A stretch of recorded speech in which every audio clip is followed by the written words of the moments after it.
Hello ಎಲ್ರಿಗೂ ನಮಸ್ಕಾರ. Welcome to my YouTube channel. ಇವತ್ತು ಸಂಡೇ ಸಂಜೆ ಟೈಮ್ಗೆ ಲಾಗ್ನ ಮಾಡ್ತಾಯಿದ್ದೀನಿ.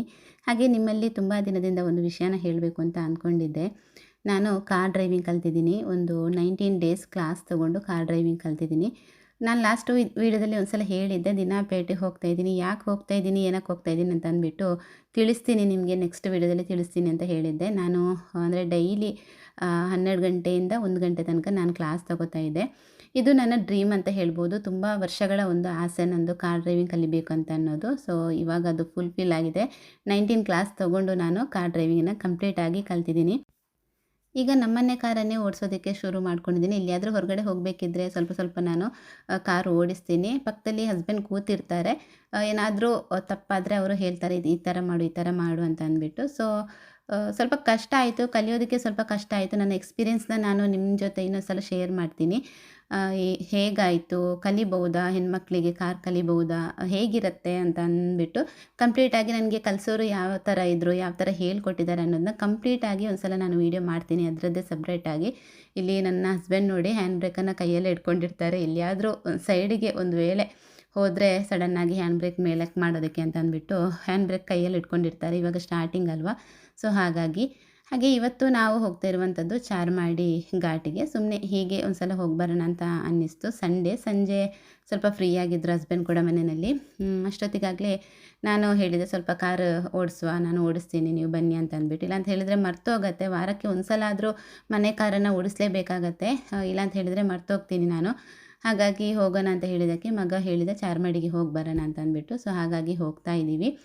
ಸಂಡೇ ಅಲ್ವಾ, ಸಂಜೆ ಆದ್ದರಿಂದ ಸ್ವಲ್ಪ ವೆದರ್ ಕೂಡ ಚೆನ್ನಾಗಿತ್ತು. ಬಿಸಿಲು ಕೂಡ ಸ್ವಲ್ಪ ಕಡಿಮೆ ಆಗುತ್ತೆ ಅಲ್ವಾ ಆ ಟೈಮಲ್ಲಿ ಅಂತ ಅಂದ್ಬಿಟ್ಟು ಇವಾಗ ಹೊರಟಿದ್ದೀವಿ. ಚಾರ್ಮಾಡಿ ಬಿಡೋ ತನಕ ನಾನು ಡ್ರೈವಿಂಗ್ ಮಾಡಿದೆ.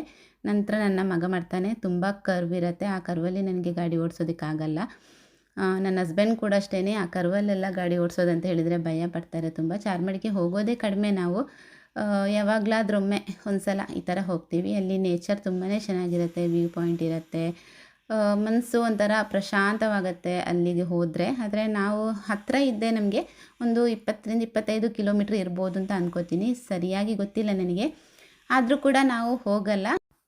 ನಮಗೇನಿದ್ರು ಸ್ಟ್ರೇಟ್ ರೋಡಲ್ಲೇ ಗಾಡಿ ಓಡಿಸಿ ಅಭ್ಯಾಸ, ನನ್ನ ಹಸ್ಬೆಂಡ್ಗೆ ಕೂಡ. ಇದು ಘಾಟ್ ಸೆಕ್ಷನ್ ಅಲ್ವಾ, ಈ ಕಡೆಯಿಂದ ಹೋಗೋದು ತುಂಬಾ ಕಡಿಮೆ, ಹಾಗಾಗಿ ಸ್ವಲ್ಪ ಭಯ ಅಂತಲೇ ಹೇಳ್ಬೋದು. ಈ ಸಲ ನೋಡೋಣ, ಮಗ ಟ್ರೈ ಮಾಡ್ತೀನಿ ಅಂತ ಹೇಳಿದ, ಹಾಗಾಗಿ ಧೈರ್ಯದಿಂದ ಹೊರಟಿದ್ದೀವಿ. ಮಕ್ಕಳಿಗೆ ಕೂಡ ಅಭ್ಯಾಸ ಆಗುತ್ತೆ, ಈ ಥರ ಏನಾದರೂ ಹೋಗಬೇಕು ಅಂತ ಅಂದಾಗ ಡ್ರೈವರ್ ಮಾಡಿಕೊಂಡು ಹೋಗೋದಕ್ಕಿಂತ ಮನೆಯವರೇ ಕಲ್ತ್ರೆ ತುಂಬಾ ಒಳ್ಳೆಯದಲ್ವ. ಸೊ ಹಾಗಾಗಿ ನಾನು ಕೂಡ ಧೈರ್ಯ ಮಾಡಿಬಿಟ್ಟು, ಒಂದು ಸಲ ಟ್ರೈ ಮಾಡು ನೀನು, ಘಾಟ್ ಸೆಕ್ಷನಲ್ಲಿ ಗಾಡಿ ಓಡಿಸೋದಕ್ಕಾಗತ್ತಾ, ಚಿಕ್ಕಮಗಳೂರು ಕಡೆ, ಕಲಶ ಕಡೆ ಎಲ್ಲ ಹೋಗೋದಿದ್ರೆ ಹೋಗ್ಬೋದಲ್ವ ಆರಾಮಾಗಿ ಅಂತ ಅಂದ್ಕೊಂಡು ಇವತ್ತು ಹೊರಟಿರುವಂಥದ್ದು. ಸಡನ್ನಾಗಿ ಹೊರಟಿದ್ದು ನಾವು, ಪ್ಲ್ಯಾನ್ ಏನೂ ಮಾಡಿರಲಿಲ್ಲ. ಹೋಗೋಣ ಅಂತ ಅನ್ನಿಸ್ತು, ಎತ್ಕೊಂಡು ಬಂದ್ವಿ. ತೊಂದರೆ ಇಲ್ಲ, ನೀಟಾಗಿ ಗಾಡಿ ಓಡಿಸಿದಾನೆ, ಯಾವುದೇ ರೀತಿಯಾದಂತಹ ಪ್ರಾಬ್ಲಮ್ ಆಗಲಿಲ್ಲ, ಆರಾಮಾಗಿ ಗಾಡಿ ಓಡಿಸ್ತಾ ಇದ್ದ. 5th ಅಪ್ ಹಿಲ್ ಇದು. 5th ಅಪ್ ಹಿಲ್ಲಲ್ಲಿ ಹೋಗ್ತಾ ಇದ್ದೀವಿ. ಟೋಟಲ್ 11 ಇಚ್ಚಿ 11 ಇಜ್ಲಿ 12, ಟೋಟಲ್ 11 ಇಲ್ವೇ 12 ಅಪ್ ಹಿಲ್ ಇದೆ. ಹೋಗ್ತಾ ಇದ್ದೀವಿ.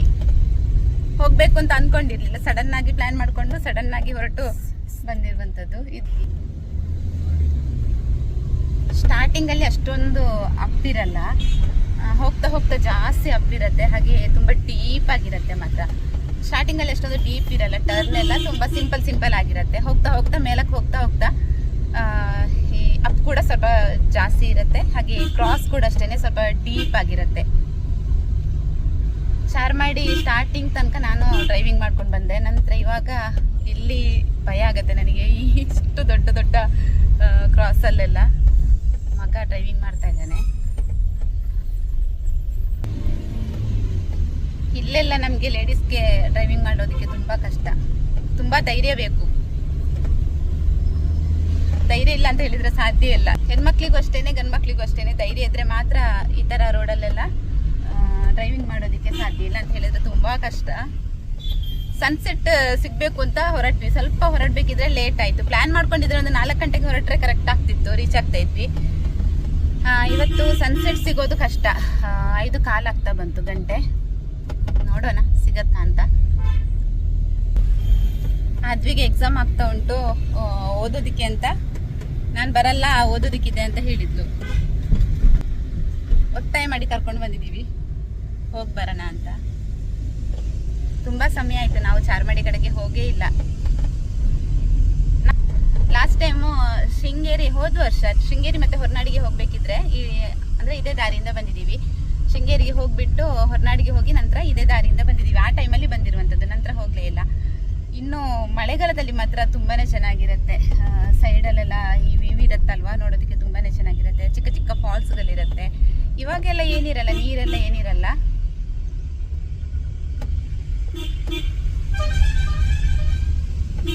ಬೈಕ್ ರೈಡರ್ಸ್ ಎಲ್ಲ ಇರ್ತಾರೆ, ಟ್ರಾವೆಲ್ ಮಾಡೋರೆಲ್ಲ ಇರ್ತಾರಲ್ವ, ಅವರೆಲ್ಲ ಬರ್ತಾ ಇರ್ತಾರೆ ಈ ಕಡೆಯಿಂದಾಗಿ. ಬಾಯಾರಿಕೆ ಆಗ್ತಾ ಇದೆ. ಅವಸರದಲ್ಲಿ ಒಂದು ಬಾಟಲ್ ನೀರು ಸಹ ತರಲಿಲ್ಲ, ನಾವು ಸೀದಾ ಎತ್ಕೊಂಡು ಬಂದದ್ದಿ. ಬಾಯಾರಿಕೆ ಆಗ್ತದ? ಅಲ್ಲಿ ಅಂಗಡಿ ಸಹ ಏನಿಲ್ಲ, ಕಾಡೆ ಉಂಟು. ಆ ಕಡೆ ಈ ಕಡೆ ಎಲ್ಲ ಕಾಡೆ, ಎಲ್ಲಿ ನೋಡಿದ್ರು ಕಾಡು. ಅವರಿಗೆ ಬರೋದು ಮನಸ್ಸಿರ್ಲಿಲ್ಲ, ಬೇಡ ಬೇಡ ಅಂತ ಹೇಳ್ತಾ ಇದ್ರು. ಒತ್ತಾಯ ಮಾಡಿ ಕರ್ಕೊಂಡು ಬಂದಿದ್ದೀವಿ. ಚಾರ್ಮಾಡಿಗೆ ಬರೋದಂದ್ರೇನೆ ಭಯ ಅವರಿಗೆ. ಇಷ್ಟ ಆಯ್ತು ಇವಳದ್ದು ಅಲ್ವಾ? ಆಯ್ತಾ ಓದಿ? ಇಲ್ಲ. ನಾಳೆ ಮ್ಯಾಥ್ಸ್ ಎಕ್ಸಾಮ್, ಅವಳಿಗೆ ರಜೆ ಇತ್ತು. ಥರ್ಸ್ಡೇ ಎಕ್ಸಾಮ್ ಇತ್ತು, ನಂತರ ರಜೆ ಇತ್ತು. ಥರ್ಸ್ಡೇ ಇತ್ತು ಎಕ್ಸಾಮ್, ನಂತರ ರಜೆ ಇತ್ತು. 3 days ರಜೆ ಇತ್ತು. ಓದಿ ಆಗಿರ್ಬೋದು, ಸುಮ್ಮನೆ ಹೇಳೋದವಳು. ಹಾಗೆ ಚಾರ್ಮಾಡಿ ಘಾಟ್ ಅಂತ ಹೇಳಿದರೆ ಮಳೆಗಾಲದಲ್ಲಿ ತುಂಬಾ ಇಷ್ಟಪಡುವಂತಹ ಒಂದು ಜಾಗ ಅಂತ ಹೇಳ್ಬೋದು. ಈ ಟ್ರಾವೆಲಿಂಗ್ ಮಾಡೋರು ಇರ್ಬೋದು, ತುಂಬ ಈ ಕಡೆಯಿಂದಾಗಿ ಬರೋದಕ್ಕೆ ಇಷ್ಟಪಡ್ತಾರೆ. ಯಾಕಂತ ಹೇಳಿದರೆ ವ್ಯೂ ತುಂಬಾ ಚೆನ್ನಾಗಿರುತ್ತೆ. ವೆದರ್ ಅಂತೂ ಸಿಕ್ಕಾಪಟ್ಟೆ ಚೆನ್ನಾಗಿರುತ್ತೆ ಮಳೆಗಾಲದಲ್ಲಿ, ಜೂನ್ ಮಂತಲ್ಲಿ. ಮಳೆಗಾಲ ಸ್ಟಾರ್ಟ್ ಆದ ಕೂಡಲೇ ಬರಬೇಕು, ಲೇಟ್ ಆದರೆ ಸ್ವಲ್ಪ ರಿಸ್ಕ್ ಈ ಕಡೆಯಿಂದೆಲ್ಲ ಬರೋದು. ಅಂದರೆ ಗುಡ್ಡ ಚರಿಯೋದು, ಕೆಳಗೆ ಬೀಳೋದೆಲ್ಲ ಇರುತ್ತಲ್ವ. ಸೊ ಆ ಥರ ರಿಸ್ಕ್ಗಳೆಲ್ಲ ಇರುತ್ತೆ. ಸೊ ಹಾಗಾಗಿ ಜೂನ್ ಮಂತಲ್ಲೇ ಮಳೆ ಸ್ಟಾರ್ಟ್ ಆದ ಕೂಡಲೇ ಸ್ವಲ್ಪ ಈ ಕಡೆಗೆ ಬರೋದು ತುಂಬಾ ಬೆಸ್ಟ್ ಅಂತ ಅನಿಸುತ್ತೆ. ನೇಚರ್ ಅಂತೂ ತುಂಬಾ ಚೆನ್ನಾಗಿದೆ, ತುಂಬಾ ಪೀಸ್ಫುಲ್ ಆಗಿದೆ. ಮನಸ್ಸಲ್ಲಿ ಯಾವುದೇ ರೀತಿಯಾದಂತಹ ನೋವಿದ್ರೂ, ಗೊಂದಲ ಇದ್ದರೂ, ಈ ಥರ ಪ್ರಕೃತಿಯ ಒಂದು ಚೆನ್ನಾಗಿರುವಂತಹ ಪ್ರಕೃತಿ ಮಡಿಲಿಗೆ ಬಂದರೆ ಮನಸ್ಸಲ್ಲಿರುವಂತಹ ನೋವುಗಳೆಲ್ಲ ಮಾಯ ಆಗುತ್ತೆ. ಎಲ್ಲನೂ ಕೂಡ ನಾವು ಮರ್ತೋಗ್ತೀವಿ. ಅಷ್ಟು ಚೆನ್ನಾಗಿದೆ ಈ ಚಾರ್ಮಾಡಿ ಘಾಟ್ನ ಒಂದು ದೃಶ್ಯ ಅಂತಲೇ ಹೇಳ್ಬೋದು. ವ್ಯೂ ಪಾಯಿಂಟಿಗೆ ರೀಚ್ ಆದ್ವಿ. ಇದು ವ್ಯೂ ಪಾಯಿಂಟ್, ತೋರಿಸ್ತೀನಿ ನಿಮಗೆ. ಫುಲ್ಲು ಕವರೇಜ್ ಮಾಡಿ ತೋರಿಸ್ತೀನಿ ಫುಲ್ಲು ವ್ಯೂನ. ಯಾವ ಥರ ಅಂದರೆ ಯಾವ ಥರ ವ್ಯೂ ಉಂಟು ಇಲ್ಲಿ ಅಂತ. ಸ್ವಲ್ಪ ಮಂಜು ಉಂಟು, ಅಷ್ಟು ನೀಟಾಗಿ ಕಾಣ್ತಾ ಇಲ್ಲ. ಬನ್ನಿ ತೋರಿಸ್ತೀನಿ. ಲೈಟಾಗಿ ಚಳಿ ಉಂಟು, ಸ್ವಲ್ಪ ಗಾಳಿ, ಚೆನ್ನಾಗಿ ಗಾಳಿ ಬರ್ತಾ ಉಂಟು.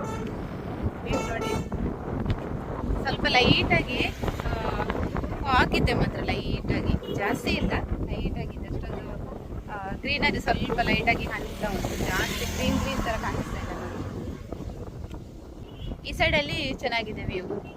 ಈ ಸೈಡ್ ಬಂಡೆ ಎಲ್ಲ ಇದೆ ನೋಡಿ, ಮೇಲ್ಗಡೆ ಫುಲ್ಲು ಬಂಡೆ ಇದೆ, ಬಂಡೆ ಕಲ್ಲಲ್ಲಿ ಇರುತ್ತೆ ಈ ಸೈಡಲ್ಲಿ. ಈ ಸೈಡಲ್ಲಿ ಗ್ರೀನರಿ. ಸಂಜೆ ಟೈಮ್ಗೆ ಬಂದರೆ ತುಂಬಾ ಚೆನ್ನಾಗಿರುತ್ತೆ ಮಾತ್ರ. ವ್ಯೂ ಕೂಡ ಚೆನ್ನಾಗಿ, ಅಂದರೆ ಗಾಳಿ ಚೆನ್ನಾಗಿ ಬರ್ತಾ ಇರುತ್ತಲ್ವಾ, ಬಿಸಿಲೆಲ್ಲ ಇರಲ್ಲ. ಹಗಲೊತ್ತಲ್ಲಿ ಮಧ್ಯಾಹ್ನ ಟೈಮಲ್ಲೆಲ್ಲ ಬಂದರೆ ತುಂಬ ಬಿಸಿಲು ಕೂಡ ಇರುತ್ತೆ. ಸೊ ತುಂಬಾ ಚೆನ್ನಾಗಿದೆ.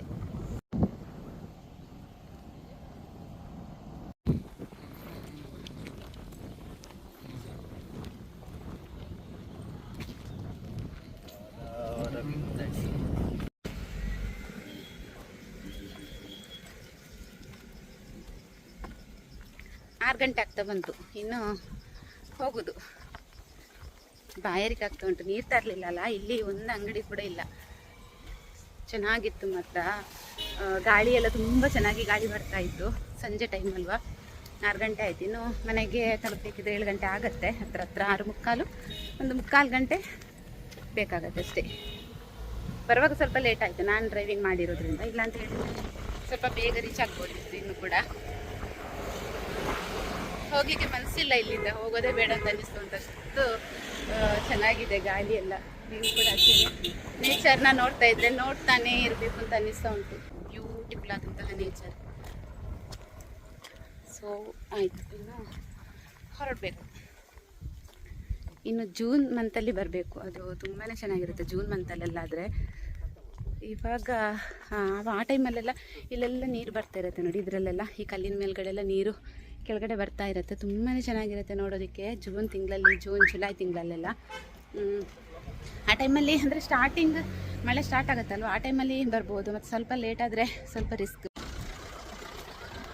ಓಕೆ, ಇವಾಗ ವಾಪಸ್ ಮನೆ ಕಡೆಗೆ ಹೋಗೋದು.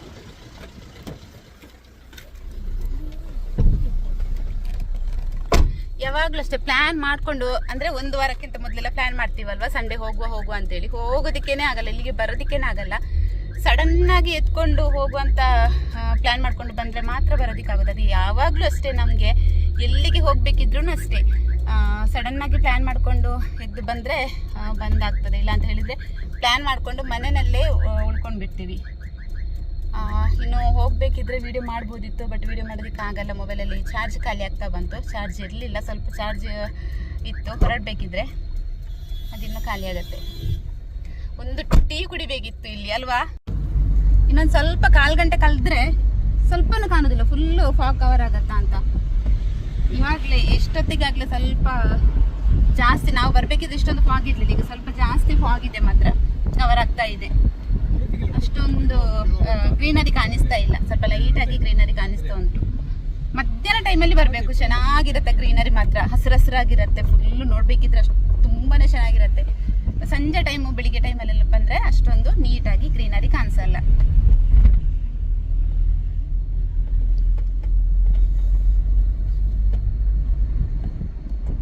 ಇಲ್ಲಿ ನಿಂತ್ಕೊಂಡು ಒಂದು ಟೀ ಕುಡಿಬೇಕಿತ್ತು, ಅದೇ ಒಂದು ಚಾ ಪರೋಡಿತ್ತು. ಅದೇ ಈ ಗಾಳಿಗೆ, ತಂಪಾದ ಗಾಳಿಗೆ ಒಂದು ಬಿಸಿ ಬಿಸಿಯಾದ ಟೀ ಸಿಕ್ಕಿದ್ರೆ ತುಂಬ ಚೆನ್ನಾಗಿರ್ತಾ ಇತ್ತು.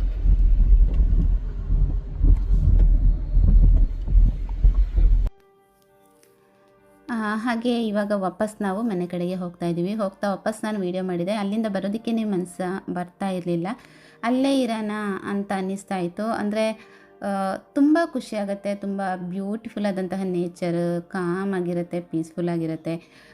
ಈ ಥರ ನೇಚರ್ ಮಧ್ಯದಿಂದ ಎದ್ದು ಬರೋದೇ ಬೇಡ, ಅಲ್ಲೇ ನಿಂತ್ಕೊಂಡ್ಬಿಡೋಣ ಅಂತ ಅನಿಸುತ್ತೆ. ಬಟ್ ಟೈಮ್ ಇರಲಿಲ್ಲ, ನಾವು ಹೋಗಬೇಕಿದ್ರೆ ತುಂಬಾ ಲೇಟ್ ಆಗಿದೆ. ನೆಕ್ಸ್ಟ್ ಟೈಮು ಜೂನ್ ಮಂತಲ್ಲಿ ಹೋಗಬೇಕು ಅಂತ ಅಂದ್ಕೊಂಡಿದ್ದೀವಿ, ನೋಡೋಣ ಏನಾಗುತ್ತೆ ಅಂತ ಅಂದ್ಬಿಟ್ಟು. ಆ ಟೈಮ್ ಹೋದರೆ ತುಂಬಾ ಚೆನ್ನಾಗಿರುತ್ತೆ ನೇಚರ್. ಗ್ರೀನರಿ ಎಲ್ಲ ಅಷ್ಟೊಂದು ನೋಡೋದಕ್ಕೆ ಸಿಗಲ್ಲ, ಕಂಪ್ಲೀಟಾಗಿ ಫಾಗ್ ಇರುತ್ತೆ. ಬಟ್ ವೆದರ್ ಅಂತೂ ತುಂಬಾ ಚೆನ್ನಾಗಿರುತ್ತೆ ಅಲ್ಲಿ ಹೋದರೆ ಖಂಡಿತವಾಗ್ಲೂ ವೀಡಿಯೋ ಮಾಡಿ ತೋರಿಸ್ತೀನಿ ನಿಮಗೆ. ಹಾಗೆ ನೆಕ್ಸ್ಟ್ ನಾನು ಡ್ರೈವಿಂಗ್ ಯಾವ ಥರ ಕಲ್ತದ್ದು ಅನ್ನೋದ್ರ ಬಗ್ಗೆ ನಾನು ಒಂದ್ಸಲ ವೀಡಿಯೋ ಮಾಡ್ತೀನಿ. ಯಾರಿಗಾದರೂ ಇಂಟ್ರೆಸ್ಟ್ ಇದ್ದರೆ ಕೇಳಿ, ಕಮೆಂಟ್ ಮಾಡಿ, ಅದರ ಬಗ್ಗೆ ಖಂಡಿತವಾಗ್ಲೂ ನಾನು ಹೇಳ್ತೀನಿ ನಿಮಗೆ.